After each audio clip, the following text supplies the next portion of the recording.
터널 가고 있는데요. 앞에 비상등 기차.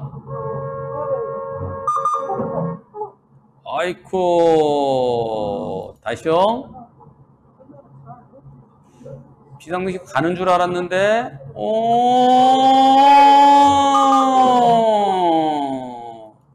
급히 브레이크 잡느라고.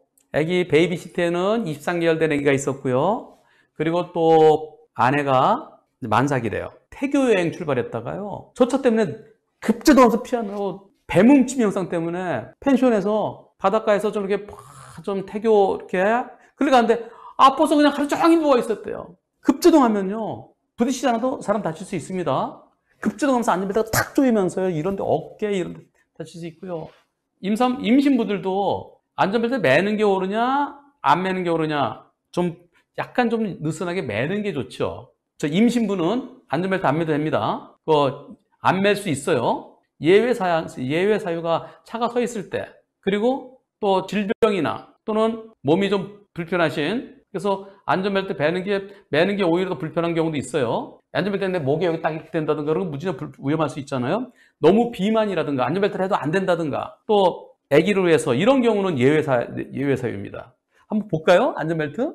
행정안전불량이라는 것은 도로교통법 시행규칙을 말합니다. 좌석 안전띠를 매야 되는데 질병 등으로 인해서 안전벨트를 매는 것이 곤란하거나 법률용어는 안전띠예요. 행정불량으로 정하는 사유가 있는 때는 그러지 아니하다. 이게 이제 어떤 경우냐면 긴급자동차 범인 잡으러 가면서 설아설아서 권총 쏘면서 해야 될 때 있잖아요. 안전벨트 매고 안 되잖아요. 이런 경우. 또 구급차 가면서 심폐소생술 해야 될 때 있잖아요. 그럴 때 안전벨트 매고 심폐소생술 못 하잖아요. 그러면 도로교통법 시행규칙 찾아보겠습니다. 안전벨트를 안 매도 되는 경우 시행규칙입니다. 차가 서 있거나, 여러분도 후진할 때는 어떻게 하시나요? 후진할 때 이렇게 뒤로 봐야 되는데 좀 걸쩍거리죠. 예, 시행규칙이 이렇게 되어 있습니다. 좌석 안전띠, 안전벨트를 안 매도 되는 경우, 부상, 질병, 막 여기 배를 수술했어요. 이런데 수술해갖고 여기다 또는 막 그냥 이 쇄골 골절되고 수술하고, 그런데 아픈데 안전벨트 하면은 그렇잖아요.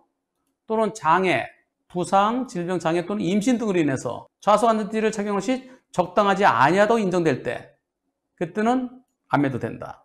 자동차를 후진할 때 이렇게 고개를 돌려서 보니까 안 매도 된다. 또 너무 조그마면은 안전벨트가 여기 너무 작은, 키가 좀 작은 분들이 있잖아요. 그 목을 걸치거나 이렇게 지나가는 거, 그럴 때는 어쩔 수 없다. 그렇다고 해서 어른을 갖다 베이비시트에 앉을 수도 없잖아요.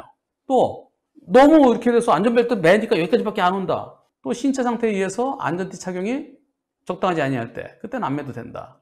또 긴급자동차가 긴급하게 아까 막 범인 추격하고 막 그럴 때 구급차 막 가면서 그러면서 그런 긴급자동차, 또 경호등을 위해서 경호할 때는 여차하면 돈쪽방 뽑아야 되잖아요. 근데 안전띠 풀고 어렵잖아요.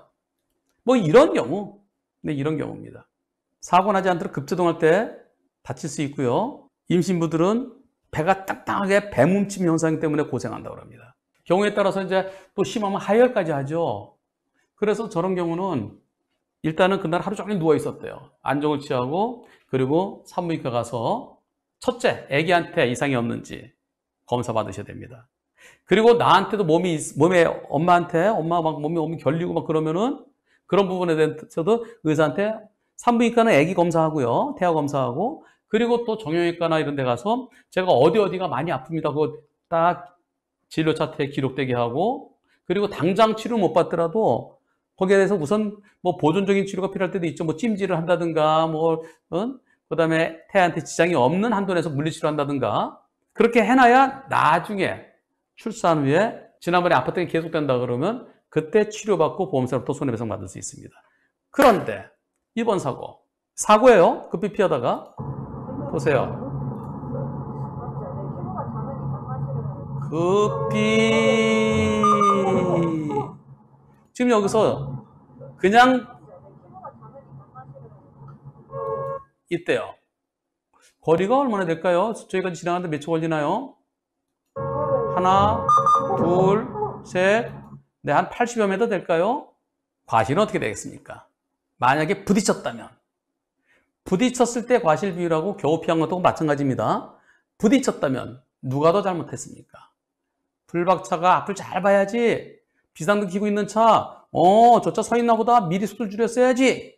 그렇게 되겠습니까? 아니면은, 고속도로 터널에 비상등 켜고 있으면 뒤에다가 뭔가 표시를 해줘야지. 그 뒤에 삼각대를 설치해준다든가. 물론 삼각대 설치하다가 잘못하면 사망할 수 있어요. 차 안 올 때 바짝 여기는 공간이 좀 있어요. 이쪽으로 조금씩 걸어가면서 프라이즈 같은 걸 이렇게 돌리면서 또는 흰 옷 같은 거 돌리면서 그래서 저 뒤에다 삼각대 설치해줘야지. 저거 안 하면 어떻게? 저건 비상등만 켜고 있던 그 차의 잘못이 더 크다. 어떻게 생각하십니까? 투표 시작.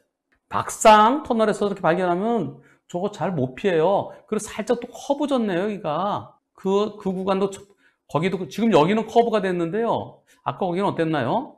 다시 한번 볼까요? 커브 구간인지 아닌지? 살짝 커브 구간이네요, 커브. 커브를 살짝 돌아서 이제 보이는데, 커브 구간에. 살짝 또 커브 구간이네요. 네. 불박차 잘못이 더 크다가 54%. 앞차 잘못이 더 크다가 46%. 막상 여러분들이 당해보시면요. 정말 피하기 힘듭니다. 뻥 뚫린 데 저렇게 돼 있는 것 같고요. 터널 내는 이런 불빛도 있고 어둡고 살짝 커브 길이고 그래서 아직까지 법원에서도 들이받은 쪽의 잘못을 한 60 정도 보는 것 같아요. 들이받은 쪽의 잘못이 좀 더 크게 보는 것 같은데요. 터널에서 저거 피하기 어렵습니다. 저렇게 위험한 살짝 커브 지역에 이제는 앞차의 잘못이 50% 또는 더 높아지는 저는 그게 옳다고 생각합니다. 정말 피하기 힘들거든요. 근데 과실 비율은 어느 쪽이 뭐 5대5냐 어느 쪽이 6대4냐 4대6이냐 이제 그거보다 더 중요한 거는 이런 사고를 피해야 됩니다. 그러려면 어떻게 될까요? 터널은요 무조건 속도 줄이세요. 들어가기 한 100m 전부터 미리 비상등 켜고 제한 속도보다 20% 줄이세요. 터널 안은 어둡습니다. 불이 켜 있어도 어둡습니다. 터널 안은 좁기 때문에 피할 데도 없습니다. 터널은 커브 구간이 제법 있습니다.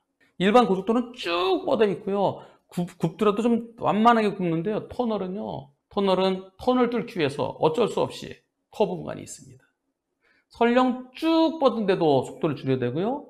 커브 구간은 미리 속도 줄이세요. 기본적으로 시속 100km면 80으로 줄이면서 비상등 켜고 뭐가 있을 수 있다. 앞에 뭐가 있나 없나. 있을 거야. 아무것도 없으면 여기는 없었네? 그런 마음으로 운전하십시오. 그래서 저는요. 터널 들어갈 때는 20% 감속 의무를 법제화 시켰으면 좋겠어요. 법제화. 터널 들어갈 때는 비상등 켜라고 비상등 켜고 20% 줄이라고 법에 만들었으면 좋겠어요. 모쪼록 엄마와 아기 무사히 아무 일 없이 아무 이상 없기를 기원하고요. 그리고 이번 폐교 여행은 앞으로 자동차 생활할 때 그래 터널은 미리 속도 줄이자. 차가 막히지 않도록 뭐가 있을 수 있다. 진짜 중요한 안전에 대한 우리 아기들에 대해서 진짜 확실한 안전 태교 교육 제대로 받았다 라고 생각하시면 조금 마음이 편해지실 것 같습니다.